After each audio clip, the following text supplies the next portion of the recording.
कंटाळा करतात, तर त्यासाठी आज आपण एक इनोव्हेटिव्ह डिश बनवणार आहोत, जी मुलं आवडीनं खातील. तर चला तर मग सुरुवात करूया. तर सर्वात आधी इथे एक मी पॅन घेतला. पॅनमध्ये 2 कप पाणी घालून घेतलेले आहेत.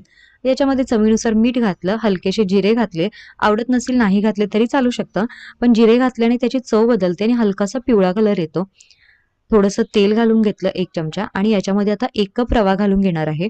1 कप रव्यासाठी 2 कप पाण्याचा आपण इथं वापर केला आहे आणि याला छानसं मिक्स करून घेऊ, जेणेकरून आपला एक याचा छान सॉफ्ट असा गोळा तयार होतो. मीडियम फ्लेमवरती ही सगळी प्रोसेस करायची आहे. तो गोळा आपण थंड करण्यासाठी ठेवला होता. थंड झाल्यानंतर हाताला थोडंसं तेल लावून याचे गोळे बनवून घ्यायचे आहे. गोळे वेगवेगळ्या शेपमध्ये आपण बनवू शकतो. इथं मी गोल आकाराचे गोळे बनवले आहेत. तुम्ही इथं लंबगोलाकारही बनवू शकता, जेणेकरून मुलांना खाताना ते थोडेसे इनोव्हेटिव्ह वाटतील.